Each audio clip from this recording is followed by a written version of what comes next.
나는 전능하신 아버지 하나님, 천지의 창조주를 믿습니다. 나는 그의 유일하신 아들, 우리 주 예수 그리스도를 믿습니다. 그는 성령으로 잉태되어 동정녀 마리아에게서 나시고 본디오 빌라도에게 고난을 받아 십자가에 못 박혀 죽으시고 장사된 지 사흘 만에 죽은 자 가운데서 다시 살아나셨으며 하늘에 오르시어 전능하신 아버지 하나님 우편에 앉아 계시다가 거기로부터 살아있는 자와 죽은 자를 심판하러 오십니다. 나는 성령을 믿으며 거룩한 공교회와 성도의 교제와 죄를 용서받는 것과 몸의 부활과 영생을 믿습니다. 아멘.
코로나 바이러스로 힘든 상황 속에서 온라인 예배를 주님께 예배드릴 수 있게 해주셔서 감사합니다.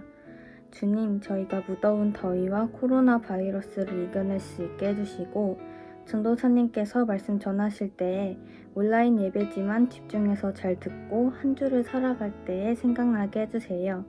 예수님의 이름으로 기도드립니다. 아멘.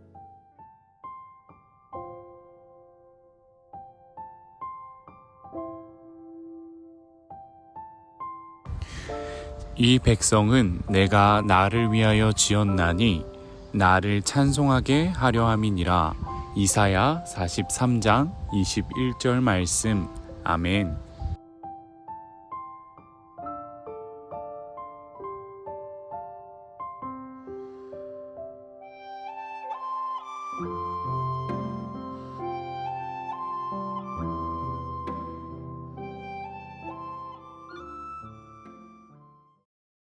샬롬 친구들 반갑습니다. 이번 한 주도 잘 지내셨습니까? 전도사님이 코로나 때문에 우리 친구들과 얼굴을 못 본 지 꽤 오래된 것 같아요. 그래서 오늘 영상에 이렇게 잠시나마 참여를 했습니다. 친구들, 코로나 때문에 우리 친구들 놀러 못 간 친구들도 있을 거고, 또 코로나가 위험하니까 사람 적은 곳에 또 놀러 간 친구들도 있겠죠. 아무튼 이 코로나로 인해서 우리 친구들이 교회도 못 나오고 또 놀러도 마음 편히 못 가는 그런 안타까운 상황이 지금 연출되고 있는 것 같습니다. 우리 친구들 열심히 기도해서 코로나가 빨리 사라지고 또 교회 예배당에 나와서 하나님께 마음껏 예배드릴 수 있는 시간이 빨리 왔으면 좋겠습니다. 자, 친구들, 예수를 나의 구주 삼고, 이 찬양 아나요? 예수를 나의 구주 삼고. 반응이 조금 별로 없는 것 같아요. 그러면은 주의 음성을 내가 들으니 사랑한단 말일세. 전도사님과 이 찬양을 한 번쯤은 불렀던 것 같은데 우리 친구들 기억하겠죠? 네, 이 찬양은 미국의 시인이자 작곡가인 페니 크로스비가 지은 찬양입니다. 이 크로스비는 무려 8,000여 편의 찬양을 지었다고 합니다. 대단하죠? 그래서 이 사람을 찬송가의 여왕이라고 부른다고 합니다. 우리나라의 찬송가에도 그가 지은 찬송곡이 무려 22곡이나 실려 있습니다. 이렇게 많은 찬송으로 하나님을 기쁘게 노래한 사람이니 그의 인생이 얼마나 감사가 넘쳤을지, 얼마나 행복한 인생을 살았을지 정말 가늠할 수 없을 정도로 그렇게 살았을 것 같다라는 생각이 듭니다. 그렇지만 그녀의 삶은 실제로 그렇게 순탄하지만은 않았습니다. 크로스비는 1820년 미국 뉴욕의 작은 마을에서 태어났습니다. 그는 태어난 지 6주가 되었을 때 의사의 실수로 시력을 잃고 일평생 보지 못하는 신세가 되었다고 합니다. 설상가상으로 아버지마저 비슷한 시기의 병으로 세상을 떠났습니다. 그로 인해 크로스비의 어머니는 홀로 어린 자녀를 키우기 위해 많은 일을 해야 했습니다.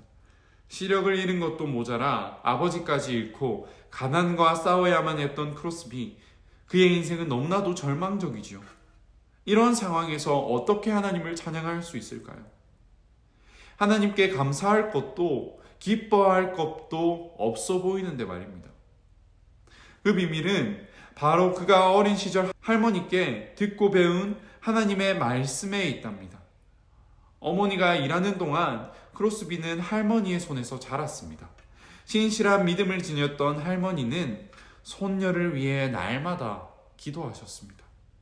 그리고 앞이 보이지 않는 손녀에게 매일 성경 말씀을 읽어주셨어요. 할머니의 사랑과 믿음으로 크로스비는 하나님을 믿고 따르는 삶을 살게 되었어요. 할머니께서 물려주신 믿음 때문일까요? 크로스비는 일평생 보지는 못했지만 자신의 장애를 불행하게 생각하지 않았습니다. 자신의 처지에 불평하거나 원망하는 대신 하나님께 찬양했습니다.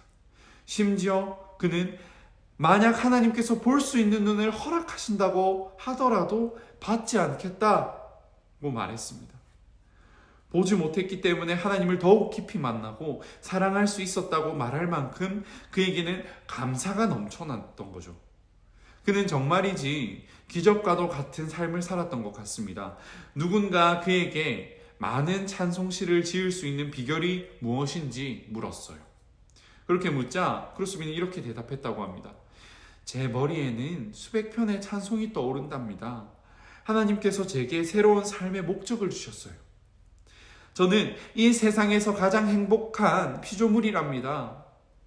이 고백에서 우리는 하나님을 찬양하는 것이 그의 삶에서 유일한 목적이었음을 알 수 있습니다. 이후로도 크로스비는 평생 하나님을 찬양하는 삶을 살았어요. 특별히 자신의 머릿속에 떠오르는 수많은 찬송을 가사로 풀어내며 더 많은 사람이 찬양하며 살아갈 수 있도록 도왔습니다. 하나님의 사랑과 은혜에 감사하고 위로와 평안을 주시는 하나님을 높일 수 있도록 말입니다. 친구들, 찬양은 내가 기쁘고 즐거울 때만 부르는 것이 아닙니다. 또한 예배 시간에만 부르는 것도 아닙니다. 크로스비의 삶에서 볼 수 있듯이 찬양은 우리가 발을 딛고 살아가는 모든 곳에서 매 순간마다 하나님을 높이는 겁니다. 더 나아가 기쁠 때나 슬플 때나 모든 상황에서 하나님을 높이고 노래하는 것이야말로 하나님을 찬양하는 제자의 삶입니다. 시편 150편은 언제나 하나님을 높이고 찬양하라 라고 말합니다. 할렐루야, 그의 성소에서 하나님을 찬양하며 그의 권능의 궁창에서 그를 찬양할지어다. 한평생 하나님을 찬양했던 크로스비처럼 우리도 매 순간마다 하나님을 찬양해야 합니다. 성경에도 기쁠 때뿐 아니라 힘들고 슬플 때도 하나님을 찬양했던 사람이 나옵니다. 바로 다윗입니다. 다윗은 150편이나 되는 시편의 절반가량을 지었어요. 한 편 한 편 읽어보면 그가 기쁠 때뿐 아니라 슬플 때, 죄를 지어 마음이 괴로울 때, 그리고 적에게 쫓길 때는 아주 다양한 상황에서 하나님을 찬양했던 것을 알 수 있습니다. 또한 다윗은 자신의 지위와 상관없이 하나님을 찬양했어요. 양을 치던 별 볼 일 없는 이스라엘 소년일 때도, 그리고 왕이 되어 온 이스라엘을 다스릴 때도 하나님을 찬양했습니다. 때로는 노래로, 때로는 악기를 연주하며, 때로는 춤을 추며 하나님을 찬양했습니다. 다윗이 이렇게 하나님을 찬양할 수 있었던 이유는 무엇일까요? 이사야 43장 21절에 이런 말씀이 나옵니다. 이 백성은 내가 나를 위하여 지었나니 나를 찬송하게 하려 함이니라. 이 말씀처럼 다윗은 자신의 삶의 목적이 하나님을 찬양하기 위해서라는 것을 잘 알았을 거예요. 하나님께서는 다윗뿐 아니라 모든 사람이 하나님을 높이고 찬양하며 삶의 목적을 발견하게 하셨습니다. 이 세상에 아무 목적이나 이유 없이 태어난 사람은 한 사람도 없습니다. 우리는 모두 하나님의 사랑을 누리고 그분께 찬양하기 위해 태어났습니다. 다윗이 어떤 상황에서도 늘 하나님을 찬양할 수 있었던 것, 크로스비가 나는 세상에서 가장 행복한 피조물이라고 고백할 수 있었던 것은요, 하나님을 높이고 찬양하는 것이 이 삶의 유일한 목적, 즉 살아가는 이유임을 알았기 때문입니다.